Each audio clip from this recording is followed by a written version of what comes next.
So pregnancy, development, and lactation.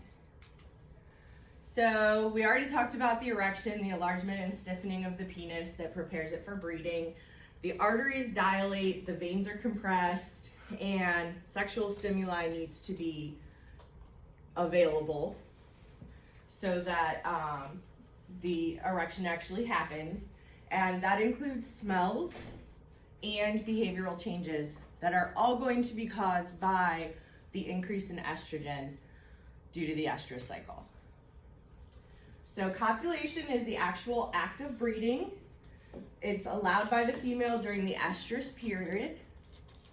The positions are usually standing with mounting the female from behind. However, camels, llamas, alpacas, and other camelids apparently kneel. I am not going to lie to you, I've never seen a camelid actually copulate, but I take the book's word for it. You have? I work on an alpaca farm, so we breed all the time. Really? Yeah. They cush and they get down on the ground and they make a sound called orgling. So it's like really loud and some really weird grunting sounds they make. Interesting. It's wild. It's fun. I like doing. I like. Not to sound like a creeper, but can you totally send me a video of this? Because I really videos. Do you? Can you Yes. send me one? Yes. Because I've never seen this, so I'm really curious about it. We have one that actually masturbates. It's really weird. He like Chinchillas do that. do that. I didn't know that, but he gets on the ground and does the same thing. He orgles, he cushes, and he pushes one of his hands towards the back, towards his sheath, and just starts like moving his hips. It's I have a video of that too. Should we get him a girlfriend? He likes all boys and girls. He does it to the boys. That's what he does. He sits against the fence and makes that sound at the boys. So To each their own. right. Love is love. He Whatever. just likes everyone, I guess. Okay. So I really need some videos of this. Okay. So after the female is mounted, it's followed by intromission, which is the thrusting and the ejaculation. So ejaculation is actually the reflux expulsion of semen from the penis. So in stage 1, that's where your spermatozoa are moving from your epididymis, and the fluids from the accessory reproductive glands are moving into the pelvic portion of the urethra, and the sphincter muscle around the neck of the urinary bladder closes. So urination and ejaculation can't happen at the same time. Then in stage 2, you have a rhythmic contraction of smooth muscle around the urethra, and semen is pumped out into the female reproductive tract. Goes through the cervix and into the uterus.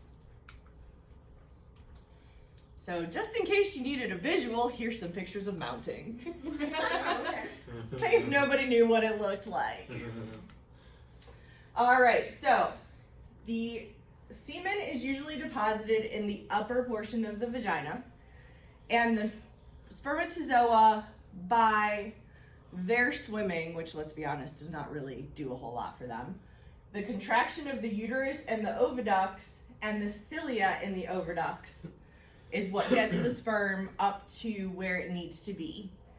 The sperm has to arrive in the oviduct before the actual ova, because there are changes that are going to be made to the spermatozoa in order to enhance fertility.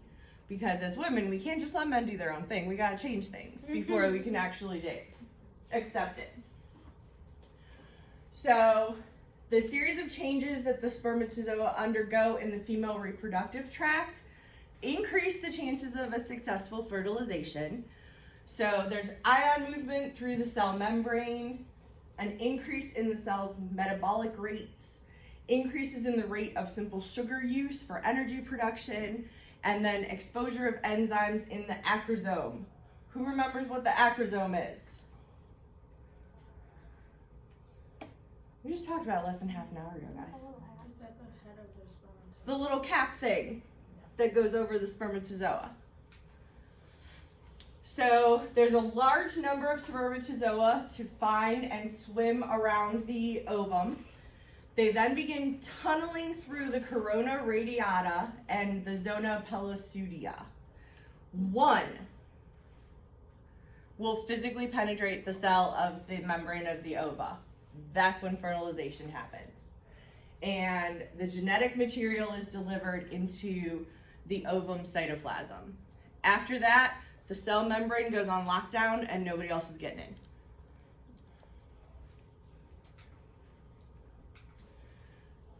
So the ovum is immediately called a zygote as soon as it is fertilized. The male pronucleus and the female pronucleus become joined. They each have the haploid chromosome number, which means what?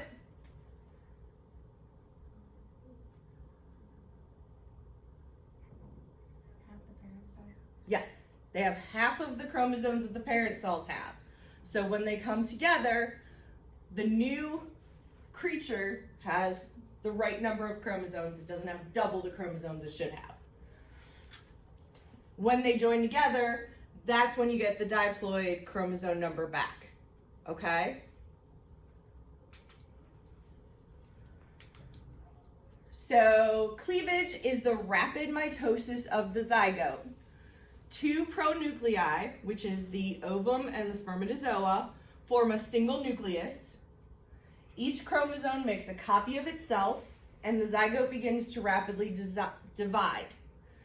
The number of cells increases, but the overall size does not change. The zygote starts moving down the oviduct towards the uterus, and the cells in the morula stage form blastocysts. The blastocyst embeds itself in the endometrium. Enzymes dissolve away a small pit. Multiple blastocysts are randomly spaced in multiparous species. So if you've ever seen a uterus of a multiparous species, they're just kind of wherever. Like you could have one here implanted, one up here, one over here, one over here. They're gonna attach randomly. Okay? The placenta is going to start to form as soon as the blastocyst is implanted into the endometrium. So we all know that the placenta is that life support system for the offspring. It develops around the embryo. It's connected to the umbilical cord, which is how the young is getting all of its nutrients, blood flow, oxygen, all of those things. They are multi-layered, fluid-filled sacs. So you have the amnion, the allantoid, and the chorion. The chorion is the one that attaches to the uterine lining. The umbilical cord is the link between the fetus and the nutrient waste exchange structures of the placenta. So the cord contains two umbilical arteries, one umbilical vein, and the urethus. So different species are going to have different types of attachments for the placenta. See how we have random attachments? There's not really any rhyme or reason to it. What the hell is that? Yeah. Sorry, but what is that? A uterus. Oh, God. Ooh. Ugh. Disgusting. I guess you don't have kids. No, Okay. thank God. All right, so the period of pregnancy is referred to as gestation. So from the time of fertilization to the delivery of the newborn is all gestation. And it's divided into 3 segments. First trimester is when it is still an embryo and your placenta is developing. Second trimester, that's when it becomes a fetus. And body tissues, organs, and systems start to develop. And then the third trimester is the fetal growth period, where if you've ever talked to a pregnant woman in her third trimester, she will tell you it is the worst time of her life. Oh. Ooh. All right, so partition, or the actual birth process, is triggered by the size and weight of the uterus and the fetus, as well as the changing hormonal levels. So after they're born, we know that the fetus lungs expand and they actually start to breathe on their own, because they weren't doing that when they were still inside. And the foramen ovale and the ductus aortus close. Hopefully. Otherwise, we have an issue. So the stages of labor. First stage, there's going to be uterine contractions. The myometrium starts to contract. The fetus starts to press down against the cervix, and the cervix will start to gradually dilate. During the second stage, it's the actual delivery of the newborn. So the amniotic and allantoic sacs of the placenta both rupture, which is the water breaking. The uterine and abdominal muscles contract in a rhythmic pattern, and the newborn is delivered. Then in the third stage, you have the delivery of the placenta, or the afterbirth. The placenta separates from the wall of the uterus. It's expelled by weaker but still there uterine contraction, and a lot of times the mother will eat the placenta. That's actually good for you. The Kardashians all did it, Yeah. so Courtney converted them into pills. All my rabbits eat them. It's Yeah. really cool watching them eat it. Mhm. It's just like blood all over. It's really cool. God. I guess it helps with postpartum depression or something. I mean, it helps with a lot of things. If you think about it, there's a lot of nutrition in there. It's disgusting. It is. I don't think that I could personally do it, but I mean, there's a lot of things that my dog licks that I don't want to lick. So, I mean, I've watched one of my rabbits eat one of their dead babies. Yeah. And they were stillborn. There were two of them. She ate one of the dead ones. really? Yeah. It was the first, she was one of the first time moments. She's like, oh, let's eat this one. Like, okay, I'll just let you do that. I've seen cats try to eat their young. My hamster did. Yeah. Then she committed suicide. Hamsters are psychotic. They are. She jumped off the side of the cage and jumped back, and she broke her back.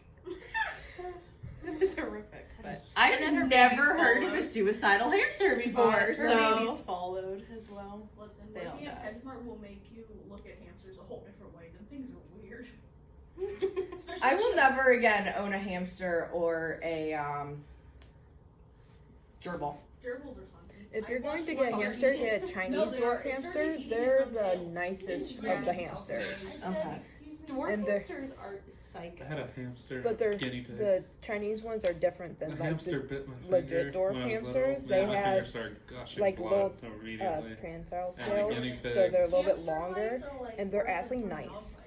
Yeah, All I the forget Chinese the dwarf hamster. I know hamsters the that I've hamster ever held There's are like the died sweetest somehow. I things, forget and how, then the but, little other dwarf hamsters are and like then the guinea freaking. pig. Yeah. I'm like, who the heck has these as It's Guinea pets? pig. They're the cutest, but they're the meanest. I forget. I think we That's just. what Doug is. Who? Doug. So listen, I used when I was like 16 through 18, I worked at Pets Plus, and like whenever they'd get sick, we'd like take them up to like the Barberton vet and like have them do their thing. Well, obviously we still had to give them the medicine, and I was like one of the only people that would get Russian hamsters their medicine because they bit. But like you just scruff them and give them their medicine. It's not like the end of the world. Well, long story short, he got attacked, so like he got bit right under his eye. Well, nobody would put his medicine on him, so I rescued him, and then I named him Doug. You can't just name my hamster Doug. I did though. His name's Doug. He's almost 3 years old. I He's had trucking. I had a for rabbit it. named It's Scotty hilarious. once. Doug. I love him. He's gray and He died. I got him one of those little exercise I balls. don't know how he He died, cruises though. around He- on- I put him in my kitchen. I think he Because might we have choked aluminum, and he'll just, he'll to go death. for like hours if you let him. Mm-hmm. because we noticed like the He's not handle nice. on the He's like sometimes door white, thing. but We at noticed least I it was all know like that chewed he up got and his everything. medicine and he just eyeballed it. So we think because it was wooden, so we think I don't know He if might I have- myself whenever I got him. I was Possible, like, but I mean, they're supposed to chew on wood stuff, though. All depends what the treated. All right, guys, let's Do you keep know if it was trucking. treated wood? what? So, Treated? This one. Treated wood? I don't know what that is. so there's some cute little pictures of some babies. So the involution of the uterus is the process where the uterus will immediately try to go back to the size it was before pregnancy. The endometrium sloughs into the lumen of the uterus, and the myometrium continues mild contractions. This may take a few weeks or a month or more to come to completion. Which to me sounds like the worst part of pregnancy, but I okay. have a question. What's up? Okay, so I saw in a video that someone like has a farm, like they had a farm, and one of their cows was pregnant, and it was pregnant with 2 cows. And then the mom rejected the one cow. Is that true? What do you mean the mom rejected one? Like she denied the one cow, and like didn't Like- want Like one calf. the calf. Yeah, sorry, she denied. Like she so rejected. she gave birth. She gave birth to 2 cows. Okay. Is that even possible for a cow to give birth to 2? Isn't it Yeah. rare? It's very rare, and I believe it's super dangerous for the cow too. Okay. Well, in the video, the person said that the calf that he had to now like bottle feed and like stuff like that because the mom rejected that cow or that calf. It can happen. Oh, okay. Yeah. They can I reject just didn't know. them. I just didn't know if the 2 cow thing could happen because it said that usually it's only one. Yeah, it can happen. But usually in humans, it's only one, and you know Yeah. somebody who's a twin, Yeah. so it happens. Especially if they're using artificial insemination, it can speed up the Oh, okay. probability. But there's bad moms in every It was species. a TikTok video, so I wasn't sure. Oh yeah, I'm sure it's possible. Isn't it I just, like, really dangerous or whatever? I think it's really dangerous for the cow. But there's bad moms in every species. Like, I've seen dogs deliver and then literally walk away from the entire litter. Like, I'm not kidding. They will, like, walk away and go hide away from the puppies so that they Do don't they have know to what do they're it. doing or? It could be first time moms. Sometimes first time moms do that crap. Sometimes the one that I saw do it was, unfortunately, a breeder dog. Oh, okay. So I think that was her way of saying, you know what, guys, I'm over it. Yeah. I'm out. Yeah. So we all adopted them. Aww. Goody. Lots of people got puppies. Mhm. But the lady still charged us Oh, because she was a breeding dog. So we should breed her. Oh my She god. knows it.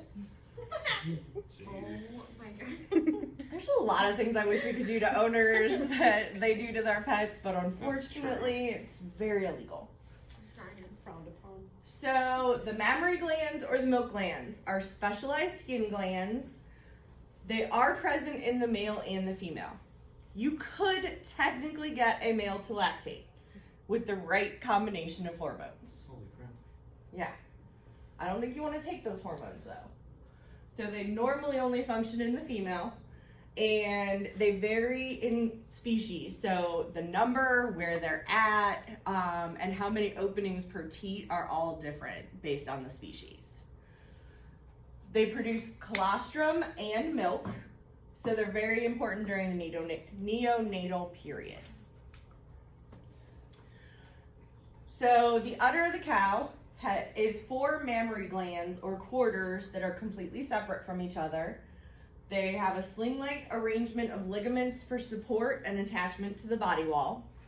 The reason that they discuss the cow udder is because it is a good general example of how the mammary glands work.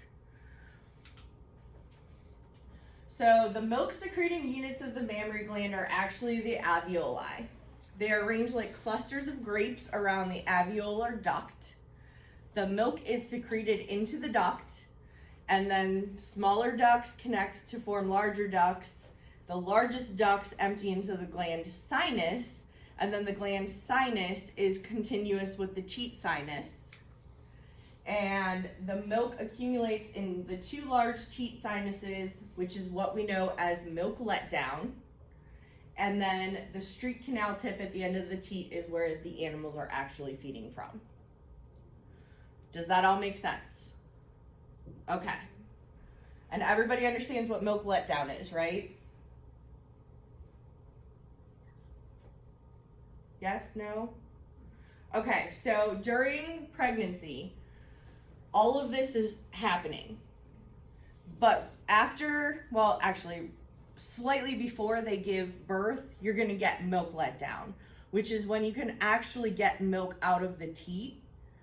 So it's being made and it's being stored, and it just gets let down into the sinuses so that the babies can actually eat it. It's a good way to know if the dam is almost ready to give birth. It's usually one of the first things we would check in a dystocia. So the mammary glands develop in response to hormones produced at puberty. So you have your prolactin, growth hormones, estrogen, progesterone, thyroid stimulating hormone, and adrenocorticopic hormone. So the levels of the various hormones must be balanced precisely for complete development of the mammary glands. Do you want to take all of those so that you can lactate? Sure? Okay. Lactation is the process of milk production, begins towards the end of pregnancy. It's very obvious by the time that they are giving birth. And hormones that are involved in starting lactation are prolactin, growth hormone, and hormones from the adrenal cortex. Colostrum, we have talked about millions of times. It is a pre-milk secretion. It doesn't even look like milk. It looks different. So in the colostrum, you have larger amounts of proteins, lipids, and amino acids, higher levels of the essential vitamins, a laxative effect to help clear the newborn's gross first poop, and high levels of specific antibodies, which are going to give the passive immunity. Okay? So once lactation begins, it will continue as long as the mammary gland is emptied regularly. This teat has to be physically stimulated and combined with regular milk removal, which would be what a milking machine does. So that's why the cows will continue to make milk. Lactation will gradually cease from a lack of hormonal stimulation and increased pressure in the mammary gland, which causes the involution of the mammary gland. This is going to be slowed by things like milking machines that are going to be constantly emptying the teat, because the cow's getting the signal that, hey, somebody's still drinking this, so I need to keep making it. So milk letdown is the immediate effect of nursing or milking. Steps for the milk letdown are that the milk will accumulate in the alveoli and the small ducts. Physical stimulation of the nipple or teat will send a sensory nerve impulse to the brain, which will release the oxytocin. Oxytocin causes contraction of the myoepithelial cells around the alveoli and the small ducts, which will then squeeze the milk down into the large ducts and the sinuses. Any questions on any of that? All right, let's go ahead and take a break, and then we will move on to avian.